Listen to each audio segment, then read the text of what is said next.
Okay. And we're live. We're going to give it a second. Say hello to everyone. Hello, everybody. Hi, everybody. So, wait a minute, not yet. I'm going to give people a chance to start coming on. Hey, Madge. And hi, Granddaddy. He's not on there yet. I don't know if he's getting on tonight. He might not, but he'll probably watch it one day. So make sure you're on that one too, okay? Hello, everybody, too. Okay. So we are here, day 7. Yay! Day 7. We're going to clap for everybody who's doing the 30-day Boss Up Challenge. We are on day 7. It's been a full week. And I'm here today to do part 4 of how to do a business plan. And before we get started, I'd like to welcome all of the new people, thank all of the returning people. And I also like to do acknowledgments for business owners. And so one business that, and it's funny because I don't even know the name of it, but I know over in Fort Foote Village in Fort Washington, Maryland, there is a Black-owned beauty supply store.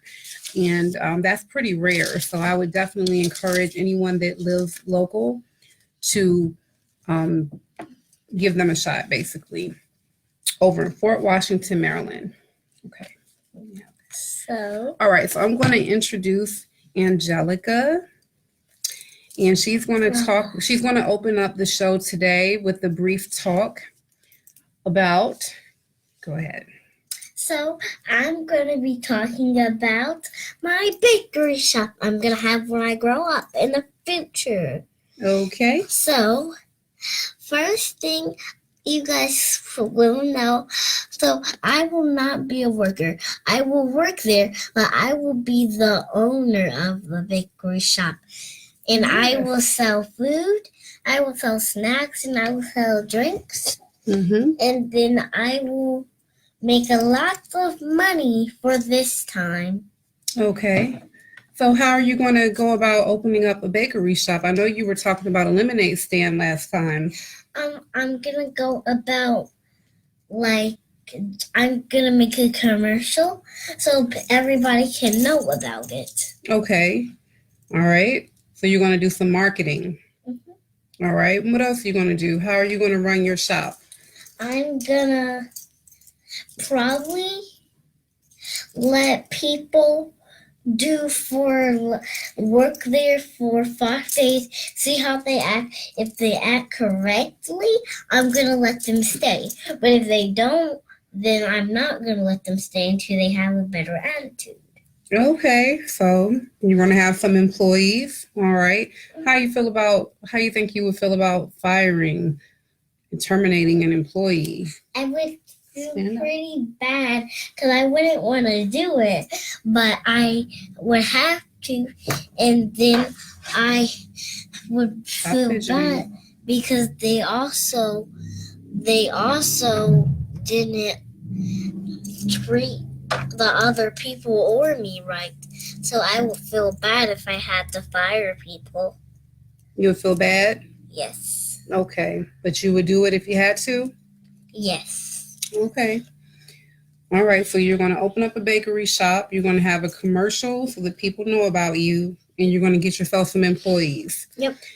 So I think you need to work on a business plan. Mm-hmm. You're going to work on a business plan, and I'll bring you back so you can show everybody your business plan? Yeah. Okay. All right. Well, thank you so much for sharing your future plans with us. You're welcome. Okay. You clap it. Take a bow. Okay. All right. Goodbye, thank you very much. Okay.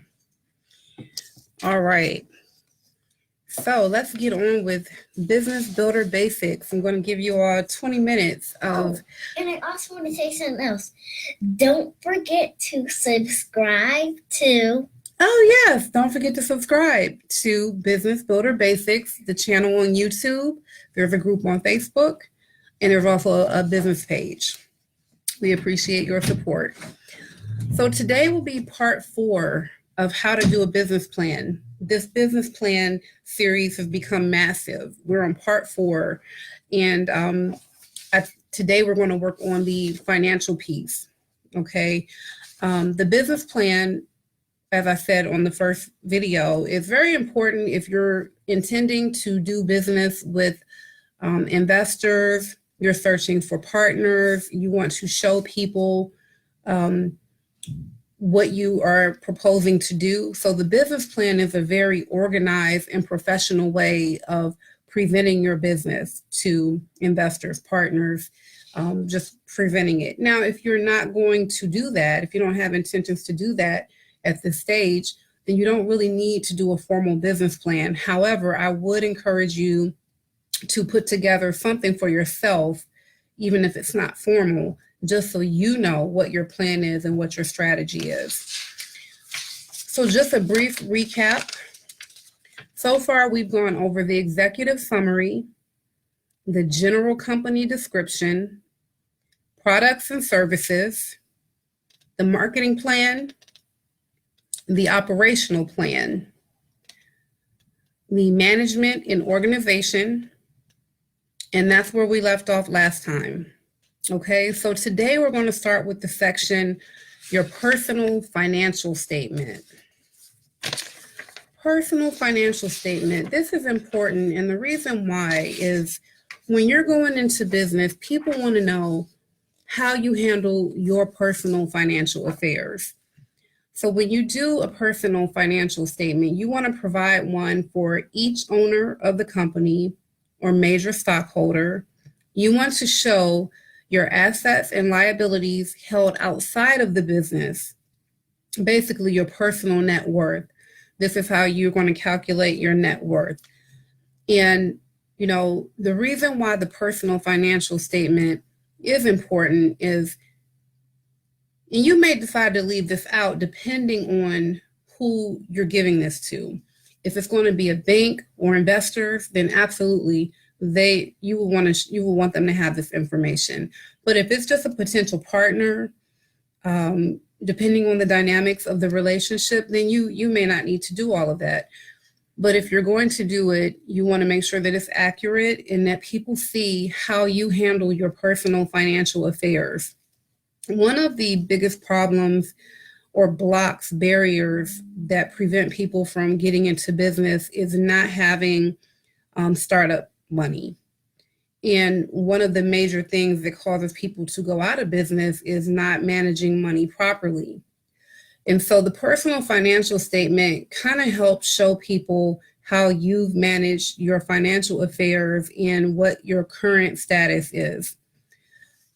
If you don't know how to manage money, then being in business is going to be a challenge unless you outsource all of the money factors, or you make sure that there's a structure in place, some type of voting structure or something that where you figure out how you spend money, how you manage money.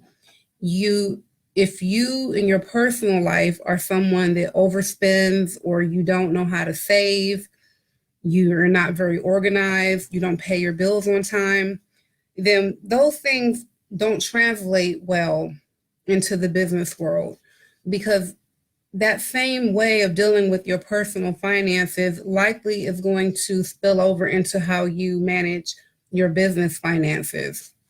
Nobody wants to go into business with someone they perceive as irresponsible financially. It will cause a number of issues. Your credibility will be at stake. People will not necessarily trust what you're going to do with the money. And oftentimes, if people think that you're in a bad financial situation, a lot of times people they frown upon it. Even if the situation was something that was really just, largely out of your control, you hit hard times, maybe you ruined your credit or something like that. But when you're going into business, it's important to try to clean up your situation as much as possible. You want to have good money management skills. A lot of times people are overspending and spending frivolously on things. And if they would just tweak a few areas, they would do a lot better with saving and having a cushion to work with. A lot of people are living paycheck to paycheck, and it's just because the more money people make, the more money people spend. And so I know I would like to do a video one day where we're just talking about how to cut back in areas and how to save, how to get your household budget in better order, and to make sure that when you start practicing the budgeting in your personal life, you'll be prepared for it in your business life. This was something that I had to learn. Actually, I did very well with my personal finances and I had very good credit. When I went into business, because it became such a struggle at times, a lot of times I did have to rob Peter to pay Paul, let things go unpaid. And so my credit really took a hit. And sometimes it's not that I was just really trying to be irresponsible. There was just a lot of the times insufficient funds to be able to do all that needed to be done, because I didn't start out with a huge lump sum of money as a cushion. So when you're pulling yourself up by your own bootstraps, it can be very challenging. But before that, prior to that, I was very responsible with my personal finances, and that helped me because by having good credit, I was able to get credit cards, buy homes without providing a lot of documentation. It really helped. If I did not have that, I would not have been able to do what I did, basically. So you want to get your personal financial statement together and be ready to present that as part of your business plan. The next thing you want to do is do a calculation of your startup expenses and what you anticipate your startup expenses are going to be. This is very important. If you don't have any idea of what it's going to take to get started financially, you won't know what to ask for if you're looking for investors. You won't know what to ask the bank for. You will show people who may be even more skilled than you might show them that you don't really know what you're doing or that you're not foreseeing certain things. So it's very important that you anticipate your startup expenses before you begin operating your business to the best of your ability. And so you want to try to really, estimate as accurately as possible, and even possibly overshoot a little bit. You want to overestimate what the expenses may be so that you don't not have enough or don't ask for enough money because you underestimate it. It's always better to overestimate and then fall short of that than to underestimate and then exceed it. Now you have a problem. But you don't want to overestimate too much where it creates a false impression that your business is not sustainable or too much overhead to be worth the while. You don't want potential partners or people to think that it's a huge, there are so many expenses associated with the business that you're doing. So add a little padding in there, but don't overdo it. One thing that you can do actually is you can create what's called, I believe it's a contingency. Let me make sure I have the language correct because I took some notes here. Yeah, contingencies. So in your budget, you can add a line item called contingencies. And this is to account for unforeseeable expenses, because no matter how accurately you try to calculate expenses, once you get into business, you will find that there's always something more that is needed that you didn't think about. So your contingency line item should be approximately 20% of all the other expenses that you calculated to start up. And so you want to take 20% of that and act like that's an expense that could be possible. And the good thing is, if you end up not needing it, then hopefully you've made a budget where now that money is just actually profit or can be used for something else.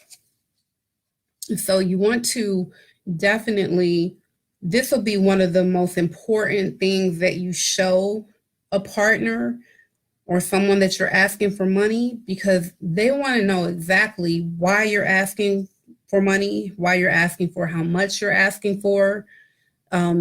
You want to be able to really not have them guess about it at all. You should have line items. If you know how to use Excel, I recommend getting familiar with Excel spreadsheets and making sure you create a budget. that have broken down line items. So you might have your lease, your utilities broken down, gas, electric, water, supplies, groceries, anything that your business is going to require, you want a separate line item. Try not to like group things together too much into broad categories, because you really want the person who's looking at your business plan to understand precisely what the money is correlated to, what that line item actually is, so they don't have to guess. So you want to definitely use that Excel spreadsheet, add that into your budget, and be prepared to talk about how you came up with those figures. You really should look at the business plan like a research project. You should look at it like a research project, because you're going into this with the idea that you want to become the expert on what it's going to take to do the business you want to do. You want to become the expert. This business plan is almost like a mini dissertation on your business, basically. Your business is the topic. And you're going to put a lot of time into looking up this information, familiarizing yourself with everything that you need to know, so that you look like you know your stuff. You actually do know your stuff. Because any potential partner or investor, if they are business savvy, they're going to have questions. They're going to have questions for you.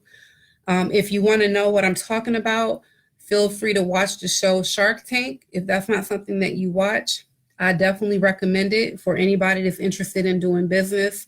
Shark Tank is of course, it's, commercialized, and it's a little bit of drama added in there. But for the most part, what they're showing you is the way people negotiate. It shows, like, if you want to go to someone who's in a better position than you and convince them to work with you, it kind of tells you what they're going to be asking. So when you've done your business plan and you get to the part where you can ask for the amount of money that you want to be able to qualify that without hesitation. All right, so your actual financial plan, that's another separate category. Your financial plan, basically, that consists of a 12-month profit and loss projection.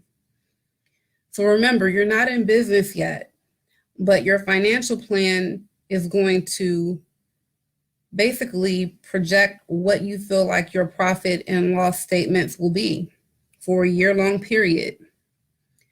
You could even, depending on how much money you're asking for and the real depth of this business plan you're doing, you may even want to do a 4-year profit and loss projection. You want to do a cash flow projection, projected balance sheet, and a break-even calculation. These are all terms that are more for the accountant people. And you may actually need to consult an accountant or someone that is skilled with accounting principles, so that they can help you understand what each of these things are. So if you're taking notes, which I always recommend you all have your composition book or your notebook, you should definitely jot down these things. Profit and loss projection, cash flow projection, projected balance sheet, and a break-even calculation. Google those things. Google those things and get as comfortable as you can with those terms, understanding that you don't have to turn yourself into a professional accountant. You just need to have a general idea of what these things are so that you can start working on them. Okay, so more importantly, the process of thinking through the financial plan will improve your insight into the inner financial workings of your company. When you do this, as painstaking as it might be, you're going to be so glad that you did, especially if you do it right, because it can really let you know what you're shooting for and what to expect. So I have more detailed information about what those terms are. And I want to just take a few moments to do that. I know we'll be coming up on our 20-minute mark in about 4 minutes. So let me just tell you a little bit about this 12-month profit and loss projection. It's kind of considered like your centerpiece of your plan. This is where you put in all the numbers and get an idea of what it will take to make a profit and be successful. That speaks for itself. This is so important because you want to know, can this business do what I want it to do? What can this business do? Because if you're getting into that business primarily to make money, then this is the part you want to spend quite a bit of time on, because you may get down to it and you do it so thoroughly that you realize, oh man, this isn't what I thought it was going to be. This is not the kind of profit I thought would be generated. There's, high overhead. Even if it's high income, if there's high overhead, at the end of the day, your net profit, your bottom line is what you're concerned with. Gross revenues sounds good. You can make $1 million, a couple of $1 million for the year. But if your expenses are right up there, then what's left over is your net. And that won't be very impressive if you have extremely high expenses and not enough income. So this part, the 12-month profit and loss projection, is really important. You want to know if you can be sustainable, if you can reach or achieve the level of income that you'd like to see to stay in the game. Okay, let's see.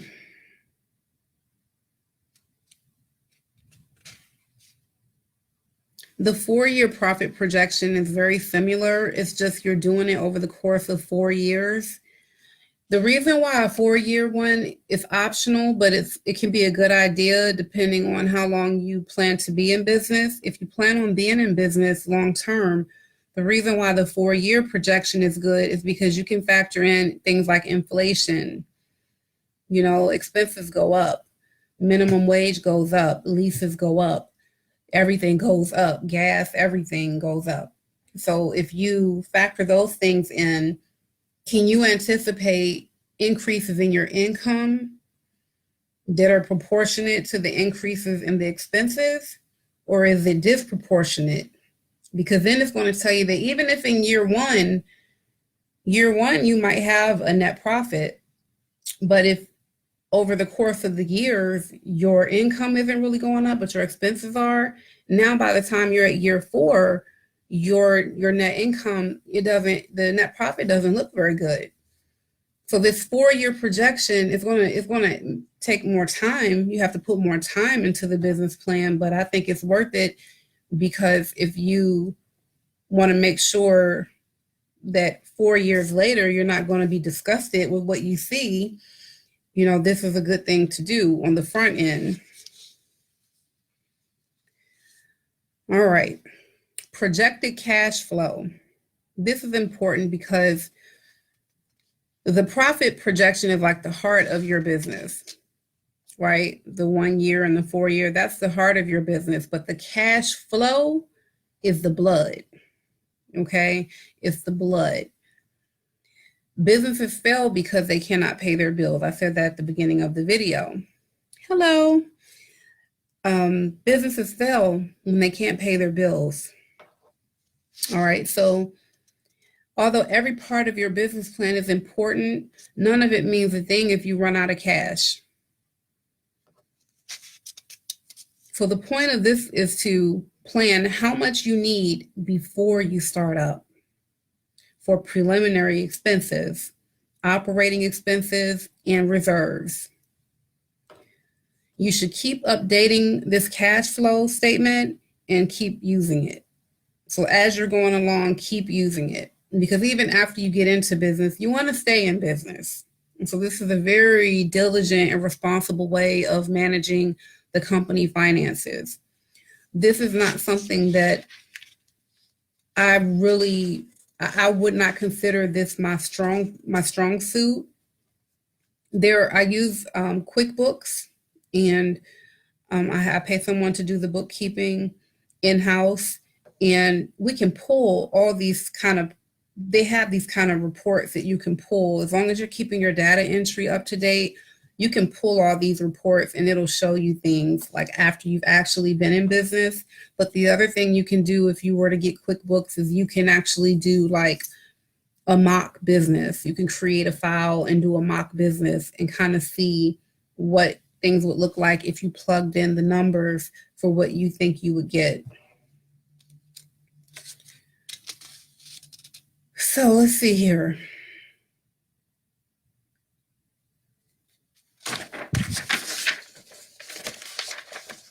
I want to see what else I should cover with you all. So I guess the cash flow projection is really just looking forward into what your checking account will be. Like, how much money are you going to have 3 months from now, 6 months from now? That's what it boils down to, your cash flow.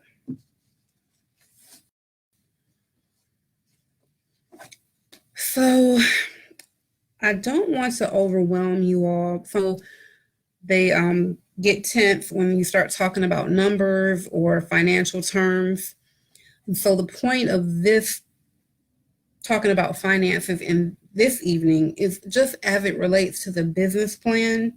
So I don't really want to get you to, I don't want to give you too much information. Not too much and not too soon. And so I think the most important things I've gone over here.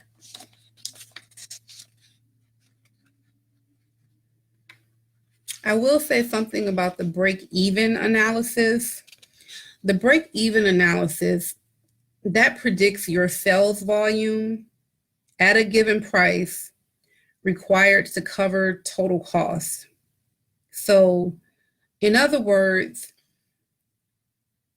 how much do you have to charge to make ends meet? How much do you have to charge? How much do you have to bring in? How many clients would you need paying this particular rate?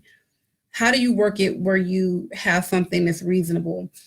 The way that I did this, when I did mine, I looked at what my competitors were charging for the similar services. And what I tried to do, I tried to see if I could undercut them by a significant amount, which would help drive customers my way, but yet see if I could still cover all the costs. And so when you breaking even in your first 5 years of business is a good thing, believe it or not, because a lot of times you may not see an actual net profit in your business, depending on the nature of the business. You may not see that for a few years, and it can be very discouraging, but just know up front, you may not see a profit for years with your business. Okay, so if you're breaking even, that's something to actually celebrate. I know that sounds weird, but even more so, if you have positioned yourself to get a double benefit from your business because you own the properties that they operate out of. So now when you break even, you may not have that net profit to get excited about, but at least your mortgages are being paid and your net worth is going up. Like every month those mortgages get paid, your net worth goes up. And so net worth is valuable. It's not liquid, but it can become liquid. When you make something liquid, it's the process of transitioning that asset into actual dollars, like cash or money in the bank. So how do you go from owning $1 million home that's worth $1 million to actually having that $1 million? That's to make something liquid. So if you break even, it can be something to celebrate if you set things up a good way for yourself. And I do recommend in a lot of cases, if it works for you, to try to own the properties that you're doing business out of, because that makes it easier to stomach some of the tough times because you know you have a double investment.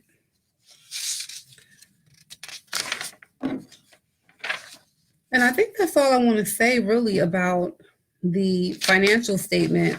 The goal for tonight would be to, it's right in line with what we've been doing the last few days. The goal for tonight will be for you all to start working on the numbers for your business. Think about all the expenses associated with operating your business, startup costs, and then ongoing operational expenses. Those are two different things. What it takes to start up usually is more than what it takes to like keep going. Not always the case though, because when you're starting up, you may not actually have the amount of staff that you need right away. You may need only a small amount of staff, and then eventually you get bigger. Perfect example is in childcare and the assisted living homes. I was always my first employee.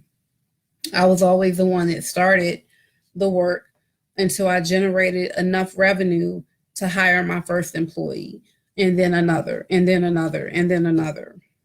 And so it's very good basically to do it that way so that you can make sure that the money is there. You want to make sure the money is there.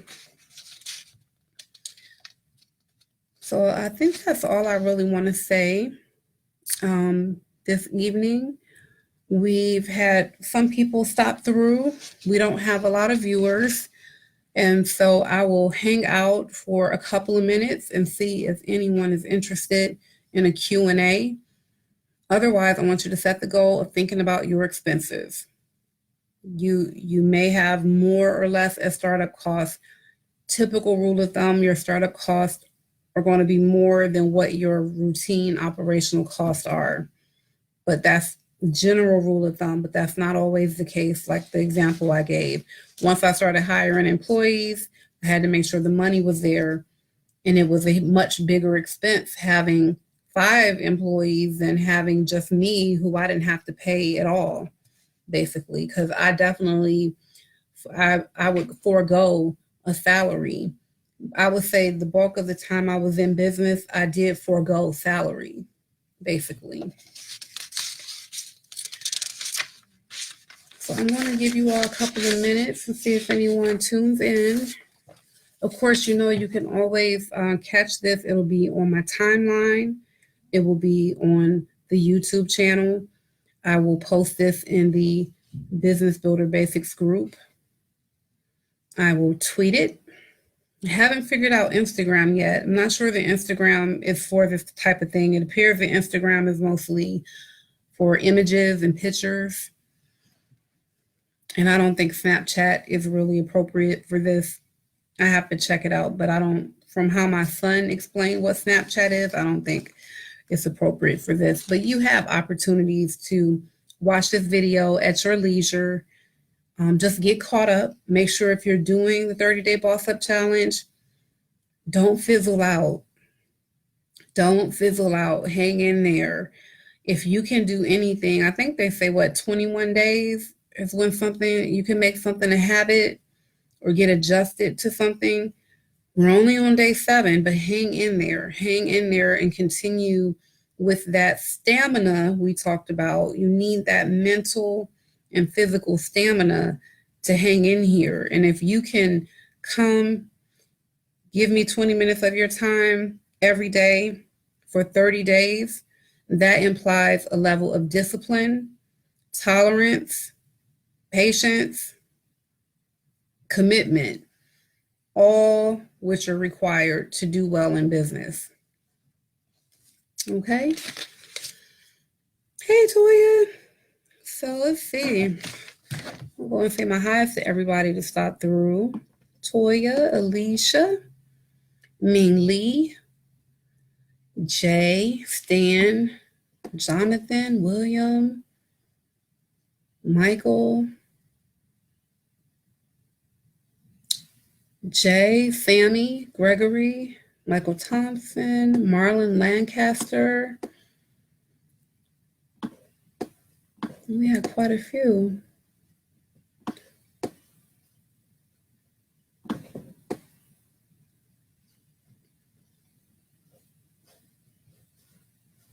And Majesty. Okay. So part four of the business plan and day 7 of the 30-day Boss Up Challenge. For those of you that are staying the course, pat yourself on the back quickly and then get back to work. The pats on the back should be quick. Make sure you do it, but don't spend too much time there because there's so much more to do. Okay? Set your goal to get these financial projections in order. And if you need any help with it, be sure to tune in so that you can take advantage of the Q&A time, which is when I'm here at your disposal to answer any questions that you may have, even if they're very specific questions that only you are, only relevant to what you're doing. I don't mind that at all.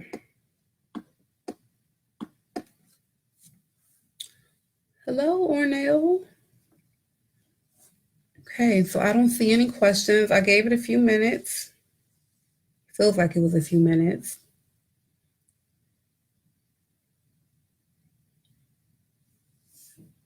Okay.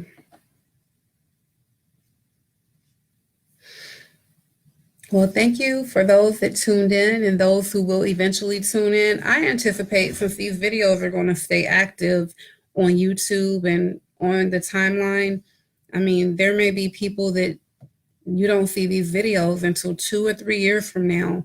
I know there are people who I found on Facebook, and once I realized I liked what they were talking about, I would go back and try to watch as many of their videos, and they may have been on Facebook for 4 years. And I'm still working my way back or starting from the beginning and looking at their videos. So I'm very excited that this information, I'm putting it out here for people to get it at their leisure. And that's it. So I encourage everyone to boss up. Boss up. Don't be afraid. Give it a shot if you can.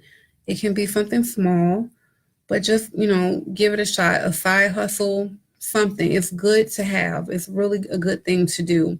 If you are unable to do it, then I encourage you, if you have children who are old enough to understand even a little bit, have them tune in. My daughter, she just turned 7, and I always talk to her about business. Then it just becomes second nature. So if you kind of feel like you're too busy, you don't have the energy, or not even the desire, that's fine. But maybe perhaps encourage your children, because usually the children are very vibrant, energetic, and they're very creative. And sometimes we underutilize our children, and we underestimate our children, but they're capable of great things. So please let your children tune in. I promise the content will never be inappropriate for a child.